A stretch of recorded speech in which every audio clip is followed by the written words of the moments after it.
మకర రాశి. ఉత్తరాషాఢ 2, 3, 4, శ్రవణం 1, 2, 3, 4 పాదాలు, ధనిష్ట 1, 2. ఈ రాశి వారికి కోపావేశాలు లేని వారికి కూడా తొందరపాటు నిర్ణయాలు చేయవద్దు. చాలా మంచి కాలం. కోపావేశాలు తగ్గించుకోవాలి. కొత్త ఆలోచనలు చేస్తారు. అయితే అవి అమలు జరగడం కష్టసాధ్యం. ఆర్థిక వెసులుబాటు పూర్తిగా అనుకూలం కాదు.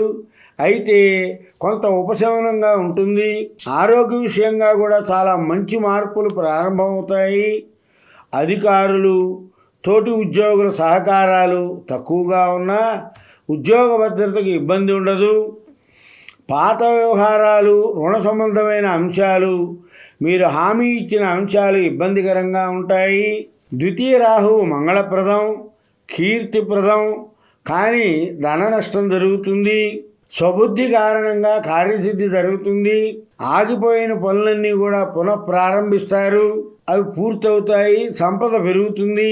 స్వజనులతో కలహం సంభవించవచ్చు. ఉద్యోగంలో మార్పులు వస్తాయి. అష్టమ శుక్రుని వలన బంధమిత్రుల కలయిక, ద్రవ్య లాభము, కృషి లాభము, స్త్రీల వల్ల ఇబ్బందులు వస్తాయి. చతుష్పాద జంతువుల వల్ల భయం కలుగుతుంది. నవం బుధుని వల్ల అపకీర్తి, సోమరితనము, తన పనుల వల్ల ఇతరులకు బాధ, ఇవన్నీ ఏర్పడతాయి. ఉద్యోగంలో కూడా చికాకులు ఎక్కువగా ఉంటాయి. తమ ప్రమేయం లేకుండానే కలహాలు వస్తాయి. అధిక ధన వ్యయము, ద్రవ్యం తరిగిపోవడం వల్ల మనకు మనోవిచారం ఎక్కువగా ఉంటుంది. ఉద్యోగరీత్యా బాగా తిరగవలసి వస్తుంది. అయినా కించిత్ లాభమే చేకూరుతుంది. సాంఘిక రాజకీయ రంగాల్లో ఉన్నవారికి కీర్తి ప్రతిష్టలు పెరిగి అయినప్పటికీ అపవాదులు పెరుగుతాయి. కోర్టు వ్యవహారాలు సానుకూల ఫలితాలను ఇస్తాయి. ఫైనాన్స్ వ్యాపారస్తులందరికీ లాభసాటిగా ఉంది. షేర్ మార్కెట్ దూకుడు వద్దు.